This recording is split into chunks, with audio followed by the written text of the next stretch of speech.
everybody to social media step-by-step tutorial for dentists. And let's see, just to give you guys an idea of what the agenda looks like, I'm going to be covering building a strong social media presence, but I'm only briefly talking about it. If you do have any additional questions on how to get followers or how to get started, things like that, ask me, but I will also be providing some resources for you that goes into more detail so you know exactly what you need to do. I'll also be covering Facebook, Twitter, and Instagram and giving you guys new ideas or content for new ideas. All right, so let's go over building a strong social media presence. First, I think it's important to think of social media as marketing. It is marketing, and it's really not new. It's just word of mouth, but with a technological spin on it, right? Because while word of mouth works by, traditional word of mouth is referrals from your patients or, people asking for their recommendation. The same thing happens on social media, except it's broadcast to a broader set of people's friends, a broader network for each of your individual patients. So it's the same idea. Okay, so how to build a strong online community. The key to building a strong online community or loyal followers on social media is by providing valuable, educational, and meaningful content. So let's see. Let me make sure you guys, feel free to ask questions throughout the presentation as well. I'll do my best to cover them as they're coming in, but if I don't get to them, I'll definitely get to your question at the end of the presentation. So if there's something that you need me to clarify as I'm speaking, just go ahead and add it into the panel. Okay, so let's talk about what providing valuable, educational, and meaningful content actually means. So posts should be educational and relevant to current and potential patients. So those could be, general dental hygiene tips. I think some of the more popular ones, are hygiene tips for like toddlers or children, or just like general family dentistry, if that's what your patient's base is, like. The other thing you can do too is promote specials or events to attract new followers and create excitement around your practice. So it's okay to have promotions on social media as long as they're few and far between. I think if you want to be more consistent about promotional posts like discounts or anything like that, then it would be more appropriate to have an ad because one, you'll probably have more reach and you'll be able to reach beyond your patient or your followers network. And then the algorithm just with most social media is made so that it shows off ads over, organic content because that's how social media like Facebook and Twitter make money. So they're going to prioritize any views to their ads. So, but like if you're doing just a one-off promotion here and there, I don't really think there's a need to promote it if it's just a thing here and there. And then you're also going to want to balance educational and informative posts with promotional content for a well-rounded mix. Okay, so another part of cultivating a strong community is by actually engaging your followers when they engage with you or just engaging in general. So you can ask happy patients for positive reviews on your Facebook page or website to help others see what it's like to be your patient. Make sure to respond to all comments, questions, and private messages in a timely manner. Most dental offices are probably not going to get too many comments on their posts, depending on how you're running your social media. Obviously, there's exceptions to that.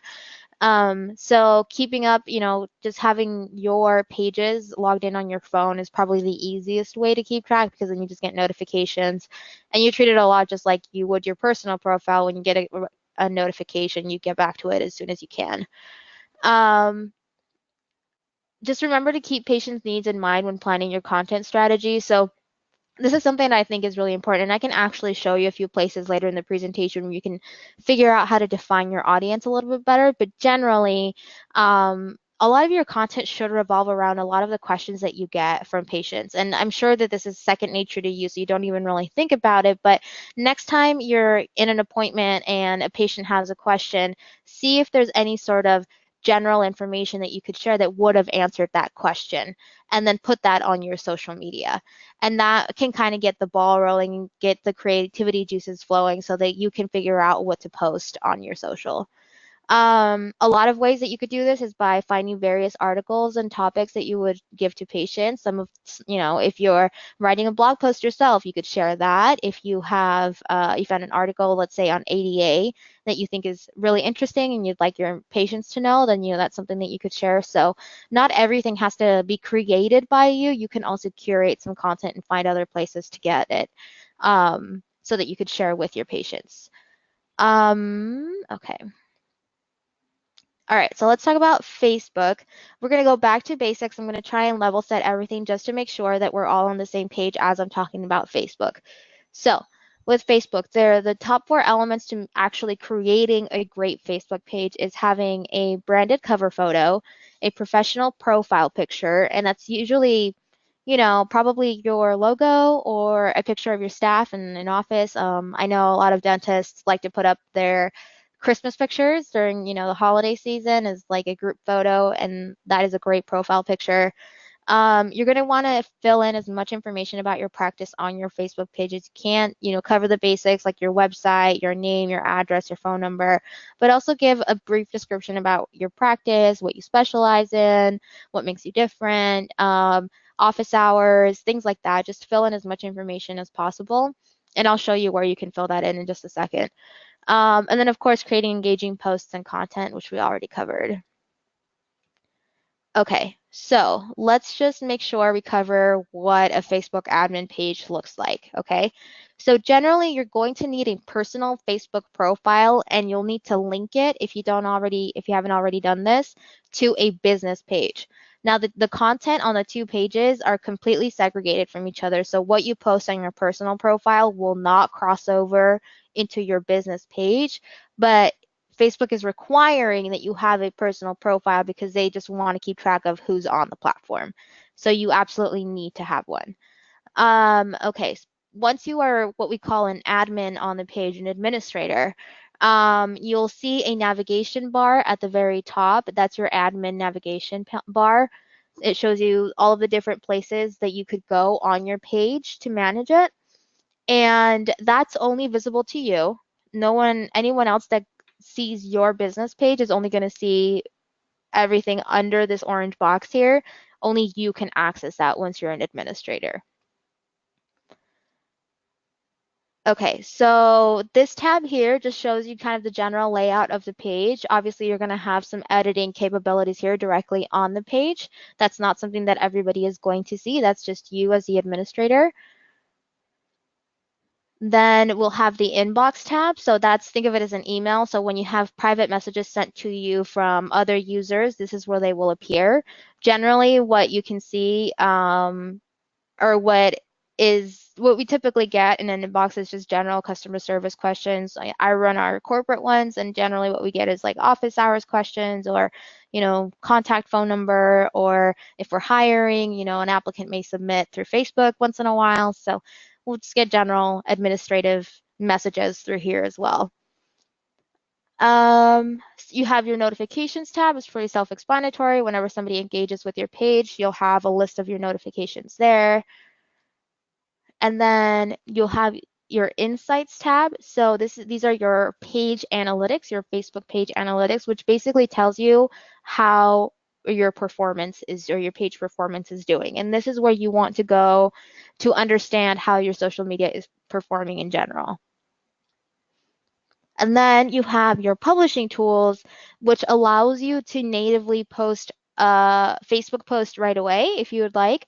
This is also where you can go to schedule out posts. So that's one thing that I do is I schedule out posts in advance. So I'll sit down for a couple hours once a month. I'll schedule a bunch of posts, and then I'm covered for the month. And then the only thing you really have to worry about is if there's any engagement on your page, then, obviously you can't plan for that. So you just engage as it comes. But as far as content goes, it's not like you need to sit down every day and post something and come up with something, if you've already spent the hours to schedule them in advance. And I typically like to do about a month in advance. Okay. All right, and then you also have your general settings for your page. So if this is where generally just leave them as is on the defaults. The one thing where you might need to go to is the page rules here. So if you have like front office staff that is helping you manage this page, this is where you would give them permission and access to your page.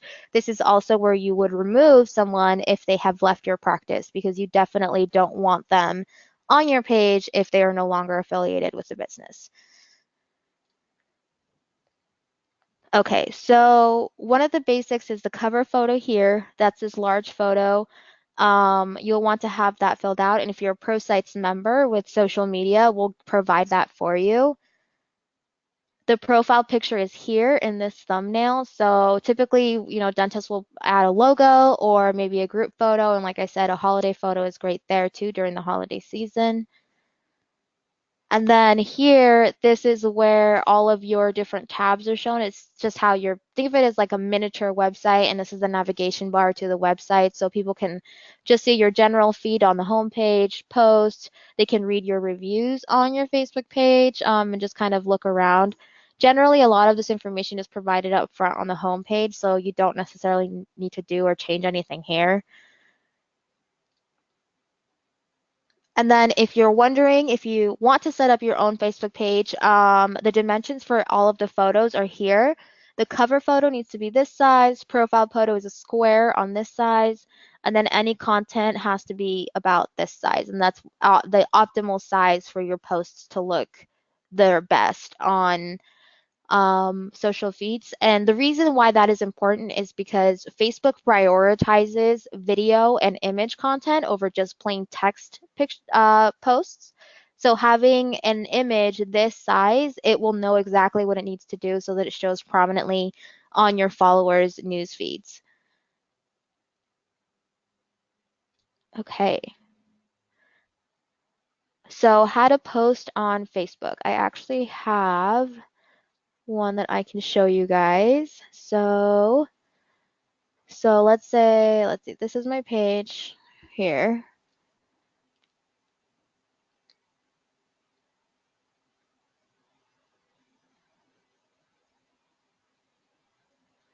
So you can see this is the page itself. If you actually want to post, there's a couple of ways you can do it.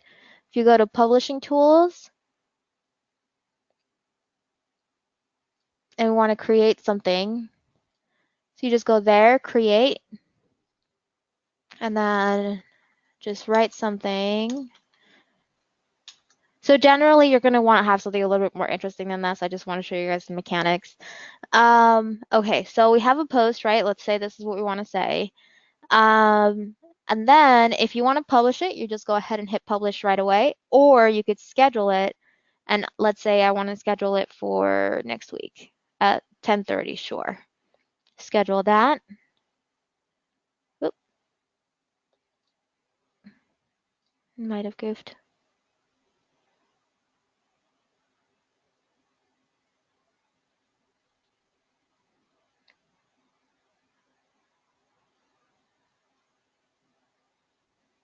Okay, so let's get scheduled posts, and there it is.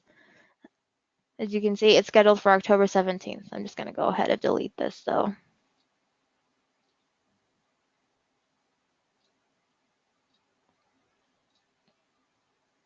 You can also backdate your posts. I'm not really sure why you would want to do that, but it can definitely, you can have a little bit of fun with it with predictions. I know some people have done that, but it's just really just playing around and having fun with it. Okay, so next I want to show you guys the Insights dashboard. And this is where I was talking about where you would have analytics, or where you would see your analytics. So if we go to Insights, now this page doesn't have any activity on it, so you're not going to see a lot, but here you can start seeing all of the different types of engagement metrics that you can track. If you don't really know what something is, just roll over this little I and it'll explain what that metric is. I think it's a lot of information, so I would just start with getting familiar with this overview window, and then I would also probably look at your posts. That one is probably where you're going to want to focus most of your analysis. Eventually this will load. So this posts it will tell you how each of your individual posts performed in terms of like clicks and reactions. So this is what we would consider engagement.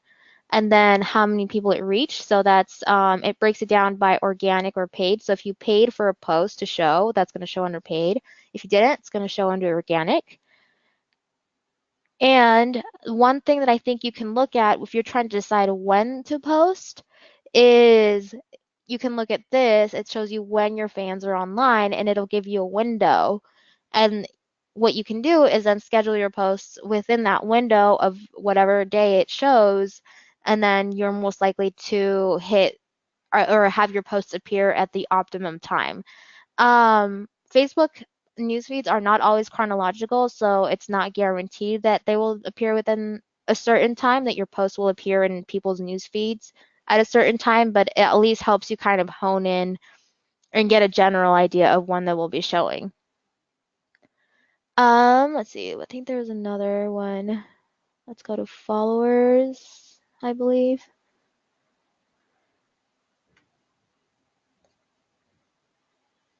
Okay, so here followers, you can start to see how many followers you have, how many they're growing. It'll show you how many you're losing as well. And then there was another one. Page views, page views. Let's see if likes shows.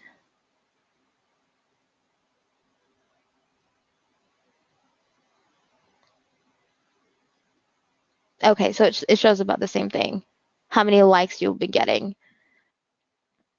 on the page. Like I said, the ones where I typically focus on are overview and post because I feel like personally that's the most informative for me. But you can always just click around and get a little bit familiar with it. Okay, so whoops, that's Facebook.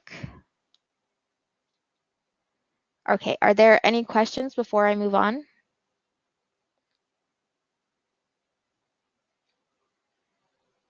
Okay, doesn't look like it. Okay, let's go ahead and move on to Twitter. So Twitter is very similar. Top elements of a Twitter profile are having an engagement cover photo, professional profile picture, location, and website. So the amount of information that you can have on Twitter is very limited. So having your location and just a brief bio is really all you can have, but just have that filled in. And of course, you want to create engaging and frequent posts there as well. So these are your admin options. There's no differentiation on Twitter between a business profile and a personal profile. Um, so it's just going to work exactly the same if you have a personal Twitter. It's going to work exactly the same way. So you have your home tab. This is where you see your own newsfeed. So if you're following anyone, you're going to see their posts there.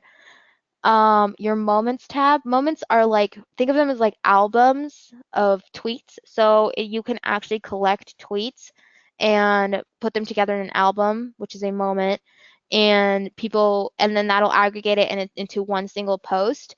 One a lot of news sites do this a lot, so they'll actually gather like a few different tweets if about a specific topic and put it out. So you'll start noticing that.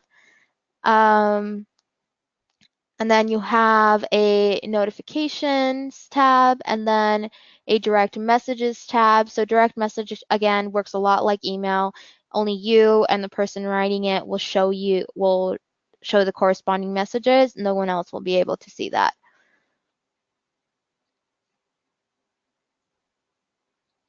Okay. So it looks like we have one question from Keith, and I'm gonna go ahead and assume this is probably a question about Facebook. Um, So he says, what if you created a business page and didn't link it to your personal page? Can you combine the two? Yes, you can.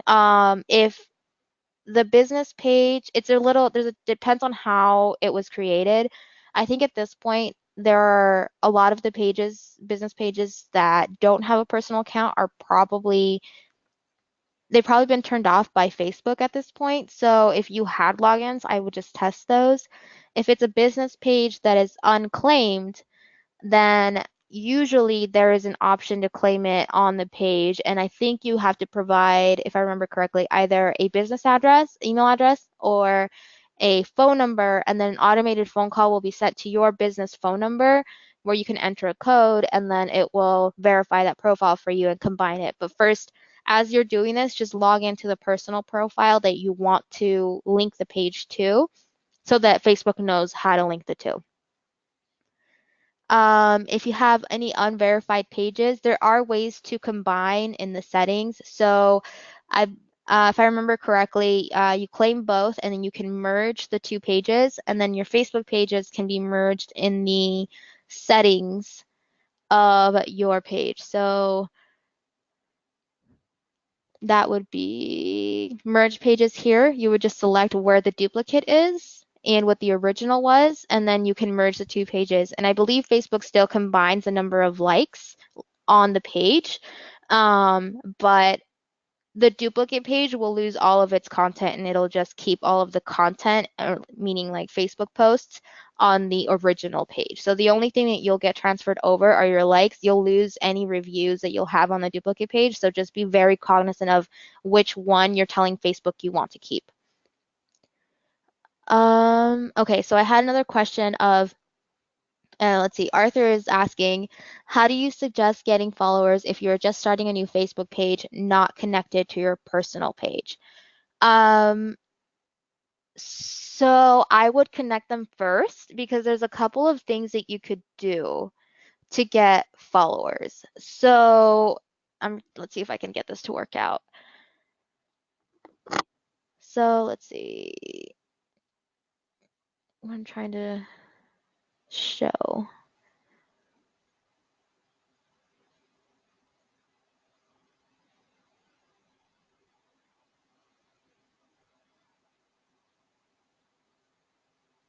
Okay, so let's say I'm just going to toggle to myself. So what I did there is I'm trying to engage as myself, me as a person. So let's say I'm going to just go ahead and like this page. All right. So then from there, as the page owner, I can go here and see how this is liked here. People that engage with your content and that are not followers, it has an option here. It'll tell you whether they've already liked the page or if they haven't. And if they haven't, you'll see it'll say invite. And then you can invite them directly to like your page. So now that you know that, what I would do is I would create a post, just a handful of posts so that you have some content on your page, boost the post here, and then there you can select your audience, boost it for about a day. You'll only need like 10, 20 bucks at most, right? And then what that'll do is just set it so that people can engage, just get the most engagement out of it. And then once you boost it, then that'll reach to people that are not already following your page. And those that engage the way that I did with that particular post, let's see, cancel ad, you can then go through and invite them to like the page. So you are leveraging the boost to see who actually engaged and is interested in your content and then invite them to like the page. So really, that invitation is going to come from you, your personal profile. So that's why you need to have that personal page connected first. Another way that you could do it that's off the Facebook platform is obviously send an email out to your patients, just asking them for a quick like. If there's even widgets that you can add or like little snippets of code so they can like it directly from a specific page. Can I show what an invite looks like? Let me try. Let's see. So I'm gonna go incognito tab. Okay, so I just have to do a little bit of manipulating off to the side first to see if I can show you guys this.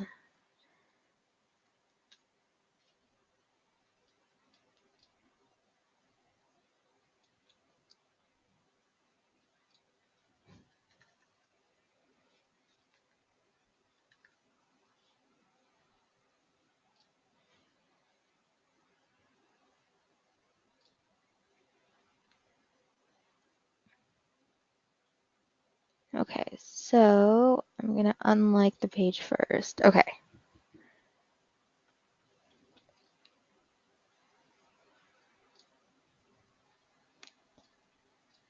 All right, so see, this is my own personal profile. This is,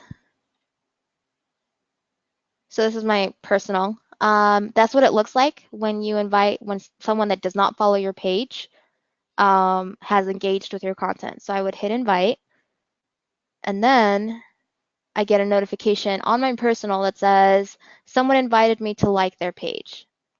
So then that person would just hit that notification and it takes them to the page, and then the first thing, let's see, the first thing they see is this right here, like page, and that's what that looks like. So I would probably get a notification here as well. See, there it is.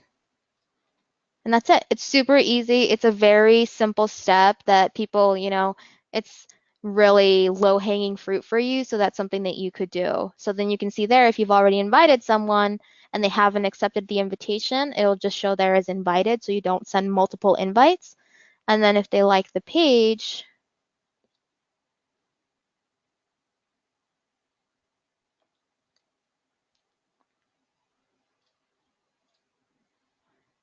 then it'll just say, oh, that one didn't update, but it'll probably update here. Oh, it hasn't yet, but it'll tell you that someone accepted the invitation. Okay, so that's that one. Okay.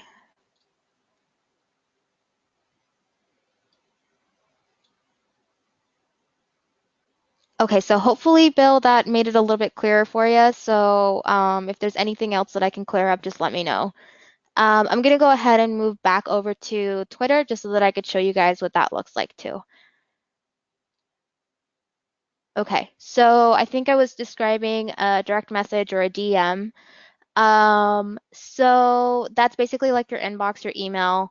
So if somebody sends you a message, only they can see it, and it's typically going to be a customer service question, same thing, so just administrative questions. But keep an eye on it because people do expect a reply, especially on social media, just because it is very easy to communicate on social media. So the expectation is that if they send you a message that you'll get back to them fairly quickly, ideally within 24 hours, if not sooner.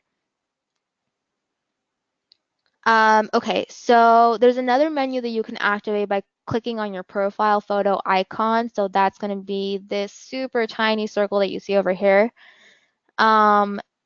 And then just real quick, I just want to show you guys, this is where your name goes. Your Twitter handle is going to appear under it. So at DiGirotti is this one. Um, we have a Twitter bio. I believe the character limit is exactly the same as Twitter's old character limit, which was 200 or 140 characters. And then you can add a location and then when you joined.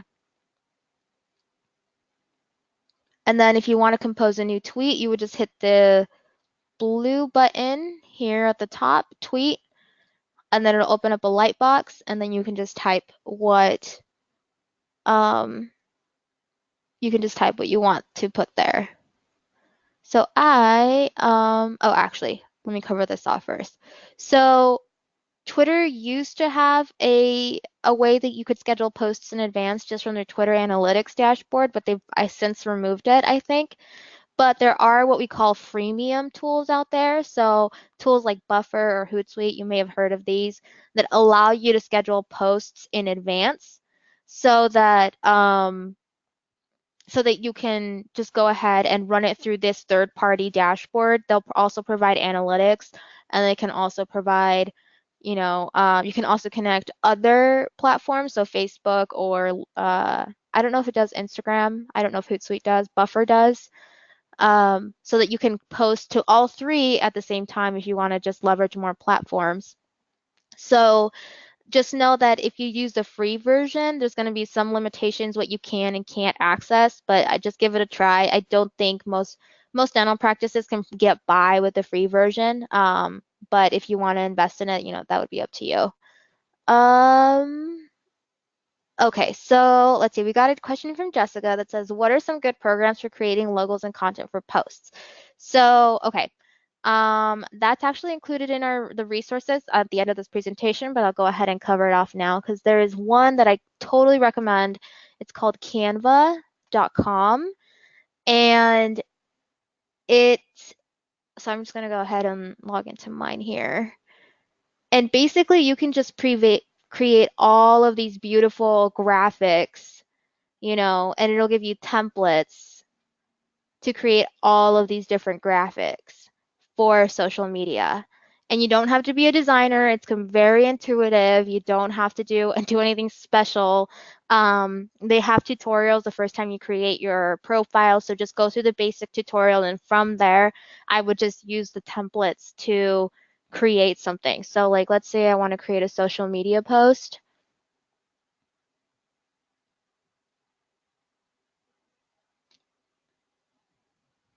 Here, I'm just going to go ahead and choose this first one.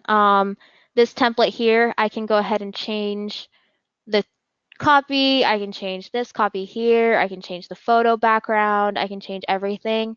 The way that Canva makes money is that they'll actually sell you licenses for some of the more fancy graphics. So then you just pay like $1 to use a specific graphic, and then you can add it to your photo. So like, say I wanted to add a shape or an illustration. Some icons, you can see it's labeled as free. Others are just going to be they're typically about $1 to use. So it's with $5 you could create a pretty good looking graphic. Um, okay. It says, looks like we have a question of, if you did happen to miss the first part of this lecture, this is being recorded and the slide deck will be available to you within the following business day. So if you can refer back to the beginning if you're coming in a little bit late. Okay. So I hope that answers that question. Okay. So now I'm going to go ahead and cover off Twitter analytics. So in your profile thumbnail, which is in the navigation menu, so this tiny guy over here, you'll see once you click on it, it'll activate this square here, and then you can see an option that says analytics. So that's it blown up. So you can see that there. And that what the dashboard will show you is it will show you metrics over time, such as impressions. So you can choose the time window here. I think it does up to 3 months at a time, if I remember correctly. And you can also export the data into an Excel spreadsheet if you want to do any of your advanced analysis on that. And then below the chart, you can actually see impressions and engagement rate for individual tweets, just like with Facebook. So you can see which of your posts was most popular. So I typically like to go by engagement rate. Whichever has the highest engagement rate, then I know that it was something that was worthwhile for our audience. I kind of sort of, but don't really look at impressions personally. I do just to kind of get an idea of how many people saw it or how often the content was seen. But I found that engagement rate gives me a more complete picture because it's a ratio of how many people actually clicked and engaged with the post versus how many people saw the post. So something with a higher engagement rate, it kind of gives you a standard so that you can compare posts with different types of impression engagement volume.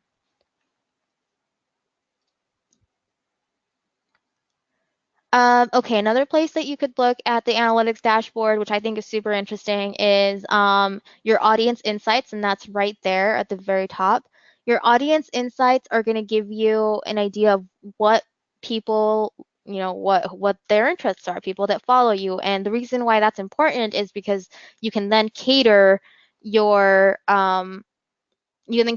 content so that it hits on those topics that people are interested in, and which, theoretically is going to raise your engagement rate and your engagement.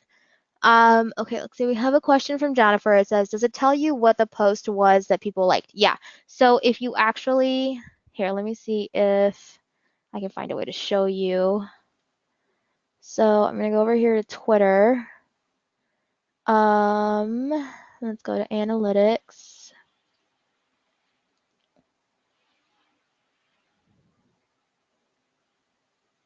See if I don't have, this is just another dummy page, so might not be able to show you this. Okay. So here where it says, once you have actual tweets going on, so let's see, last 28 days, maybe I'll do, mm, expand that to March, see what happens. Okay. Okay, no, nothing's showing. All right, so this here, what you see down here, this is what will list all of the different posts that you made. And then it'll actually provide a link to the post there so you can actually see what it is that you posted and figure out from there. Because yeah, it wouldn't be very helpful if you didn't know what it said. Um, and then this will just kind of, this overview, the home tab will kind of give you kind of like a snapshot of what's been happening in the last month or so. So if you've gotten more followers or any of your tweets, you'll see them here, and it'll give you some basic metrics. You can see which one was the most popular for that month. Okay, so all right, so analytics. Let's see, that's kind of it for Twitters. I'm gonna go ahead and stop for questions, see if there are any additional questions.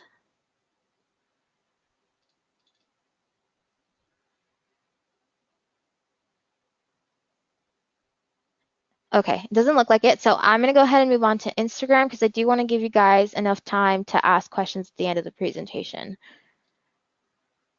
All right, so Instagram, same basic thing. Profile photos, having a profile photo is important, so that's going to be this one here. Having a strong bio. You can also include, just to kind of show you what you could do, I just went ahead and put a appointment link on the bio. You can only have one link at a time in this bio, so generally people put their website, but you can also point it to another page on your website. And then, of course, engaging video and image posts that are aesthetically pleasing. So Instagram is all about the aesthetics, right? You can't necessarily create individual posts to content, so it's going to be all about the video or the photo. Um, so let's just cover off what the Instagram looks like. It works exactly like a personal Instagram. So you have your admin options here. Obviously, you have your home feed right there through the home tab. And then search feature is right here. So what that does is just allows you to see, it allows you to search if you're looking for someone specific that you want to follow, but it also gives you kind of like an overview news feed of anything that's trending on Instagram. But that probably won't be very relevant to you because usually, celebrities like Kim Kardashian are there, and that's probably not very relevant. So here you have your notifications, so it tells you how people have been engaging with you. And then your direct messages are going to be this little plane up here. So that will take you to a second page where you can see all of your inbox messages. Okay, and then this last little photo here is your actual profile. So that's what people see when they go to your profile.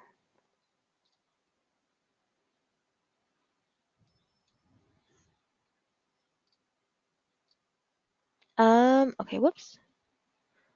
Okay, and then yeah, then we have the name and bio window up here.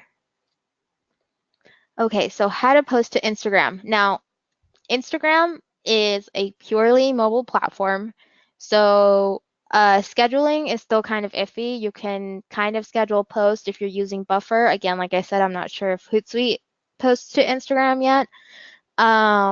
And then also, but if you want to post yourself, then you have to do it from a mobile device. There's really no way to do it from a desktop device like you can with Facebook and Twitter. So what you can do is we're gonna hit this little plus sign in the middle, right? So if you've ever used Instagram, you know that's how that works. And let's see if I can get this video to play.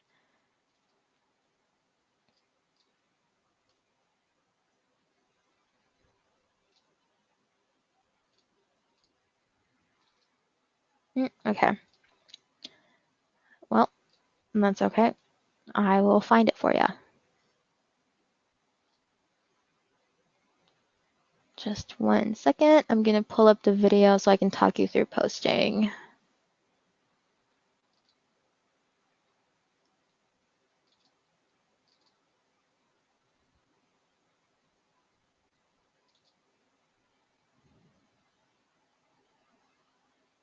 Okay, so with Instagram, so we hit the middle button and then it opens up this window here where it pulls up all of your posts, right? So it kind of just shows you what's available from directly on your phone. So if you have any saved photos, that's where it's going to go.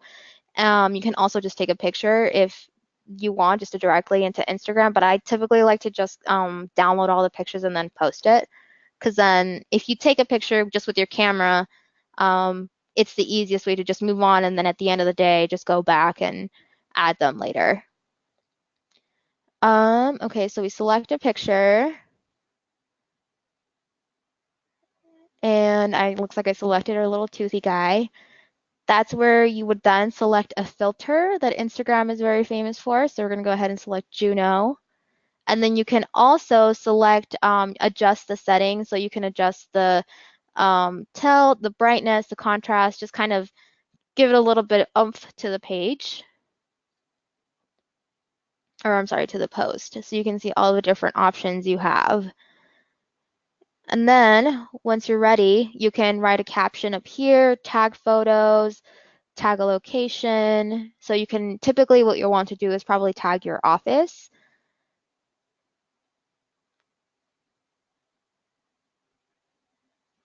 So there we are, adding a caption.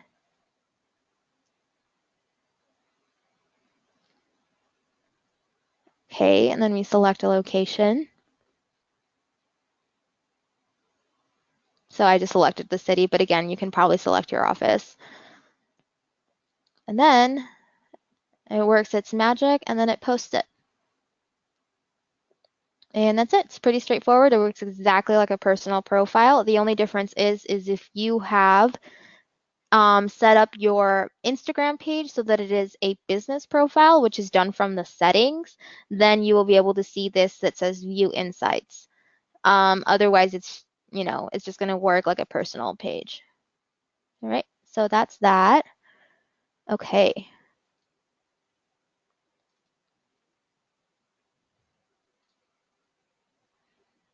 All right, so Instagram also has a feature that works a lot like Snapchat. So that's what we call an Instagram story. So the way that an Instagram story works, let me just make sure that you guys don't have any questions. Okay, no, nothing yet. Okay, so an Instagram story is added from a different place on Instagram. It's actually here on your profile picture if you see this little plus icon. And I don't know if you guys are familiar with Instagram stories, but it works exactly the same way if you are. So let me just go ahead and pull that up.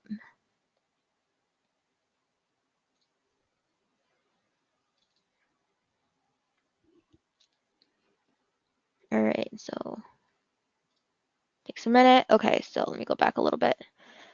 So here we are, we select it, and then you can see, don't mind that, that's just my desk, but you can see you can have a live photo, you can type something. So we're gonna go ahead and type something. Yep.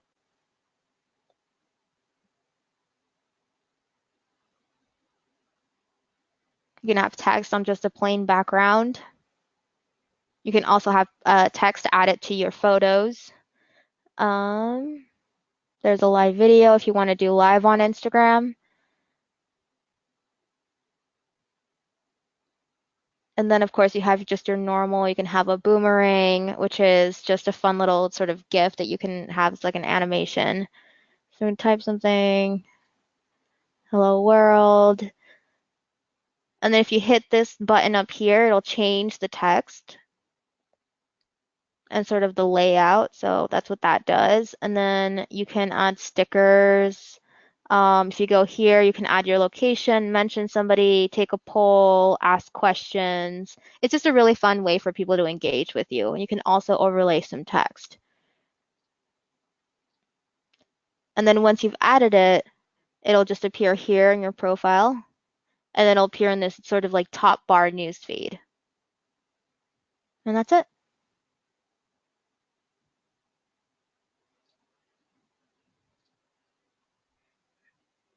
So that's Instagram. Okay. Instagram analytics. It does have Instagram, like I said, does have analytics. It's just a little bit. It's not as robust as Facebook and Twitter is. You can see there, you can see it on individual posts if you click view insights, but you have to create or transform your profile into a business profile in the settings first. Okay, so those are all of the platforms. I'm going to go ahead and just go through this list of ideas. So in order to find ideas, you can search hashtags, you can follow other industry leaders. You have that list here. I won't go through it. And then you can obviously ask questions to learn more about patients. So one way that you could do that is by creating a poll on Instagram stories or on Facebook. That's just a different format of a post so that you um, so that people can engage a little bit differently, and I've seen a lot of businesses use it. You can also set Google alerts for specific topics, and what a Google alert is you basically tell Google, you know, in search results, you're going to look at something that has to do with, you know, videos of toddlers brushing their teeth or something, right? And once you tell Google, like, find me these videos, then Google, when something new pops up, will email you and let you know when there's a new video that it's found. So it's just a kind of a good way to make the content come to you rather than you having to spend hours searching for it. Of course, the other way of doing this is just by following people that you're interested in on social media and then just taking their content and reposting it. Okay, so we have another question. It says, as Instagram wants pictures of certain size parameter, how do you manage posting to both Facebook, Insta, and Twitter? So that's a good question. Generally, Instagram, you can, I mean, it allows different sizes, but if you want to cross post to all three, I would just make it a square photo so that it appears it because the square photo is going to appear okay on Facebook and it's going to appear just fine on Twitter, and it's the optimal image dimension for Instagram. If you want to do like the cross post sort of thing. If you want to have sort of the same image but in different dimensions, then you're just going to have to create the same version, and then just crop it to fit. So I would probably just, you know, I would probably just stick to the 1-to-1 ratio dimension. Can you connect Instagram with Facebook? Yeah, so you can do that through the Instagram settings. You can tell it what Facebook, which Facebook page to connect it to. And in fact, if you're converting the Instagram profile into a business profile, you'll have to tell it which Facebook business page it has to connect to. So that's usually done. I can't show you guys because it's all going to be on a mobile device. But if you have Instagram on your phone, let me see if I can pull up a photo of where it is.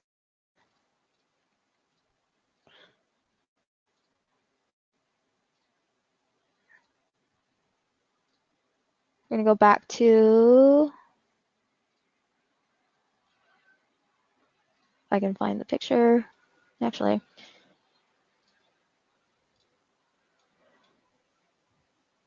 Sorry guys, I'm kind of doing this on the fly because I don't necessarily know what you're going to ask.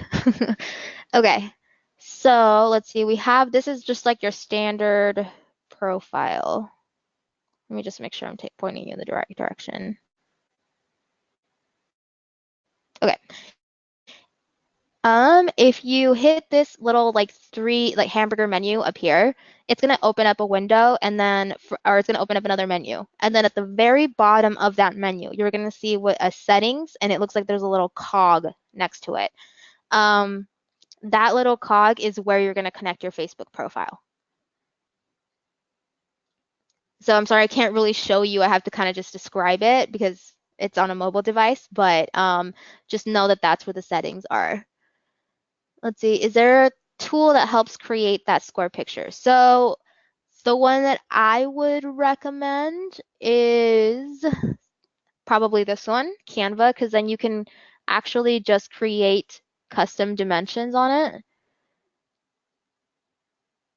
So this one is kind of already preset with social media here, and then you can use custom dimensions here. So if let's say I want to do like a 170, let's do a something random, 300 by 300. It's just a blank design.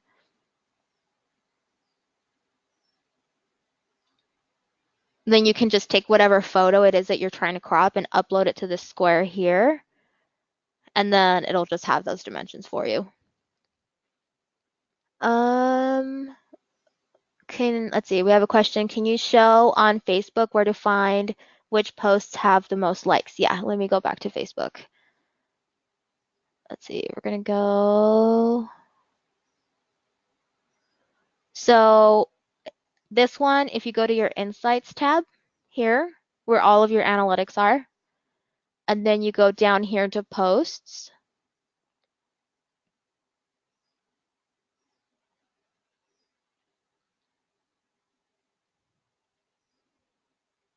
then you can sort and you can kind of look through here. I would probably look at engagement because that's going to combine everything for you. So see here that whatever has the longest bar, that's where you'll see it. Um, okay, let's see. Keith has another question. Does the personal page connected to the Facebook business page have to be active? Meaning, can you have an unfilled out personal page photo and yet have the business page completely filled out? So I would just provide basic information on the personal page so that Facebook doesn't think that you're just an inactive user that hasn't been active in a while and you're not doing anything on it. Just have a very basic cover photo, profile picture, maybe just a handful of posts, but it's not like you need to maintain it. Just by logging in and out of your profile, like that's enough activity for Facebook to not take your personal page down. Um, so yeah, you can have your business page completely filled out, your personal one. It's really just think of it as like the key, right, to allowing you to access your business page. So because the two are completely segregated, you don't need to keep posting content. Um, okay, I see. It says thanks. A tool that will build. It says you have a follow-up question about the squaring in pictures. So it says a tool that will convert pictures into a square format so the entire picture is framed into that square. So Canva will do that. Let me see if I can find a way to show you how it works. Um, okay, so let me just we have this team photo that I used on our social a while ago. So this is, a rectangular photo, right? This one I could basically just expand so that it fills out the frame. And then when I download it, it will be square, so it'll already be cropped like this. You could also, if you just want to have the entire photo and not crop anything out, then the photo itself, when it's downloaded, it will still be square. It'll just have sort of this white background. And you can also like change the picture if you wanted, or the background color. But either way, once you've set the canvas, think about it think about the square as a canvas. Once you've created the dimensions for the canvas, anything within that canvas is going to be the right dimensions. So regardless of how you are putting the photo on there, it's always going to be square. Let's see. Can you send a link in an email to have a patient like your Facebook page correctly? Yes, and that's actually something that I I actually suggested. So there's a couple of ways that you could create followers for your social media, and that is one of them, just by sending out an email letting people know that you are on Facebook and to like your page. So that's really one great way to just gain a few more followers. Okay. Um, all right, so Jennifer, let's see. Can you also explain the boost post and what that exactly does? Is it worth the money? So a boosted post is, think of it as just putting money, like advertising dollars, behind a specific post that you've already created on your page, right? So the reason why that's there is right now, the content that you put on your page will only reach a certain percentage of your existing followers. And if those existing followers engage with that content, then it'll reach a certain percentage of their friend network, right? So the algorithm kind of limits how many people actually see your content because they want to prioritize content that has some advertising dollars behind it, right? Um, so a boosted post is basically you're telling Facebook, here's this post that I already created. Show it to other people, like expand the network that's going to see this post for a set time, right? And then you're going to put down $10 so that it runs for, I don't know, like say a day or 5 days or whatever you want. So then Facebook is going to take that and it's going to show it to even more people. It's really just augmenting the visibility to that specific post so that people can engage with it. Now, is it worth the money? It really depends on how you're measuring. I typically like to use boosted posts just kind of initially to get the ball rolling on followers and getting the content on your page. It's definitely not a long-term strategy because once you get a little bit of engagement on your page, it kind of just snowballs and you'll start getting a little bit more. But if you don't have any followers, you have to get them initially, right? Before you can even see your insights, you have to have at least 30 followers, period. So in order to get to at least that threshold, I would definitely think it's worth the money. And it's not like you need to put a lot of money behind it. $5 or $10 is more than enough. Um, Once you start getting into like more complicated ways of advertising on Facebook, then that really just depends on how you're measuring success. But that's, we're running out of time on that. Okay. Um, Okay, so let's see. Let's see. What are the best social media platforms for reaching patients? How important is it to include hashtags on your post on each platform? It's a fantastic question. The best social media platforms, if you don't know where to start, you're going to have the broadest reach on Facebook. I think for dentists, Facebook is definitely a must. I think Instagram right now is supplemental because you can definitely have a lot of visual content on Instagram and create a lot of relationships, but it's not necessarily going to result in a lot of incremental appointments, right? Because it's really just about, think of Instagram as just a really visual way to represent you as and like putting a face to your business and putting a face to your business name. So it just gives you a little bit more personality. So I think if you're going to do Facebook, then just do Instagram supplementally, and you can always connect the two. So if you post on Instagram, it'll automatically go to Facebook. But that's where I would start. Twitter, I think, is not as leveraged by dentists. I think they've found more success on the Facebook side because Facebook also really it's just formatted a little bit more friendly for local businesses, and Twitter just isn't quite there yet. For example, like Facebook will include local reviews, right? And that's just not something that exists on Twitter. So if you're trying to figure out where to start, that's where I would go. Um, let's see. Oh, it looks like we have another question. It says, your office manager. So Roya says, my office manager was not able to join today. She has a few questions about our Facebook. Is there a way we can get in contact with you after this webinar ends? Um, to answer specific questions about Facebook, is that what you mean? Because you will be receiving this and the presentation, so that might answer some basic questions for her. But what I would actually do at the end of this presentation, you can raise your hand. So although it's not going to be me specifically, we do have some great internet marketing advisors that can help her answer all of these questions. So see if she can just go through the slide decks to see if that answers any basic questions she might have. And then in terms of like strategy, I would definitely reach out to an internet marketing advisor at the end of this webinar. Just raise your hand and they can get in touch to kind of talk through more specifics. Okay, so, and then if you still don't have any, like if you have any questions that you just cannot get an answer to, you can go ahead, just really quick, if you guys just have like a one-off question, just find us on Facebook, and then you can send me directly a message on there. I go through these messages on a regular basis. So if you have a question, just go ahead and send a message there. Um, okay, so let's see. Okay, so Jeff, sorry, let me get back to your question. It says, can you put a link to Facebook, Twitter, Instagram profiles in your email signature? You should be able to. It should be pretty easy to do. You would just include it like any other link you would. So, like, say I write a new email. You can standardize the signature so that it includes links. I know that we personally don't, our company doesn't do it, especially because I generally don't email out externally, but a lot of our client-facing sort of members, they sometimes will have links there.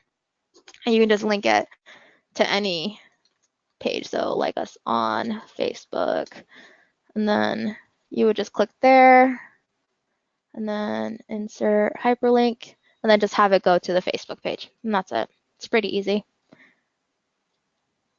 No? Okay. Okay, looks like we have another question. We have 2 Facebook pages per office. Is it better for us to merge the 2 since it's only 1 doctor in the practice? We do have 2 websites as well. Okay. Let's see. You have 2 Facebook pages per office. Yeah, I would only have 1 Facebook page per office.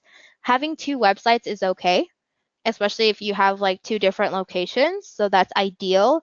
So just pick which Facebook page you want to be the primary Facebook page, and then if you actually go to your,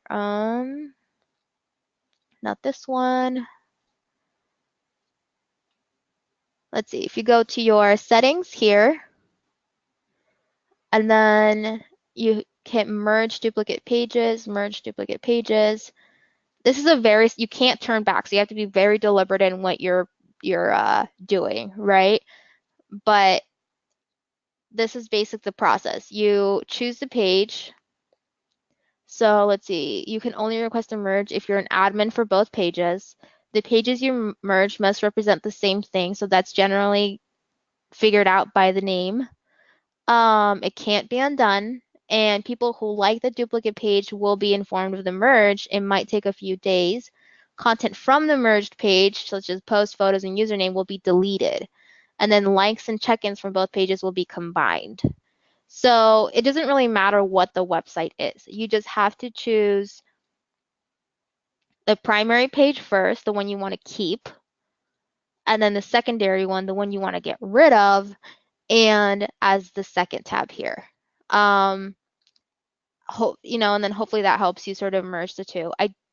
If I remember correctly, reviews also do not get merged. So if you have reviews on your Facebook page, you're just gonna have to choose whichever one has the reviews you want to keep as your primary one, and then fill that one out, and then merge it with the secondary one. And sometimes that's a little bit difficult to choose. So if you're gonna be talking to um, if you're going to be talking to an internet marketing advisor, I would just run it by them to see which one they would keep. But definitely if you have reviews on one but not the other, choose the one with the reviews because you can't get those back. Let's see, so the first page in regards to the merge, let's see, so Keith is following up on a question. So he's asking, the first page in regards to the merge is the page you want to keep? Yes. So this page, I would just select, you're not going to see it here, but I would just select the one I want to keep in the first one and the one I want to get rid of in the second dropdown. Is it okay just to keep both? I mean, generally best practice is to just have one, because if people are searching for you, then only one is going to be selected anyway. It's just Facebook is going to choose one or the other. Yeah, if you can, I would get rid of one, but I mean that's ultimately up to you. Okay, so we have another question by Dulce. Is there any way you can have a business Facebook page without merging with your personal page? No, you have to have a personal page connected to the business page in order to access it. Now that does not mean that content will be, crossed over. It's just a way to access it, and that's just for security reasons on Facebook's end. Okay, so we have time for one more question by Jeff because I'm already over by 10 minutes and you guys have been so patient. But let's see, he has one more question. It says, can you like other dental associated business pages from your Facebook page? Yes, you can. So if I go to the page, actually, you know what? I'll go to home.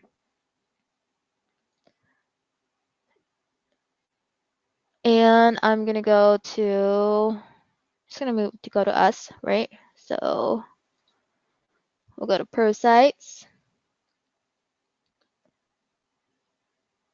So if you hit this drop down, oh, let's see how this three little dots, the ellipses, it says like as your page? That's all you have to do. You like it as your page. I generally advise against this though, because if I actually want to see the content and I'm interested in seeing the content, it's going to go to this home tab here.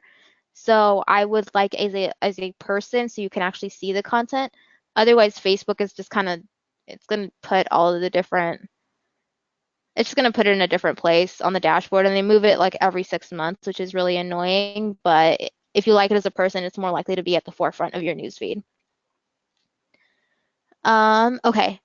So thank you guys so much for joining. I'm going to go ahead and end the presentation here. Again, if you have any additional questions, you can raise your hand immediately after this presentation and somebody will be following up with you so you can talk about all of this stuff with them. I hope you enjoyed this presentation. Again, you will be receiving this recording and the slide deck within the next business day or so. So, thank you so much for joining, and hopefully we'll see you guys next time.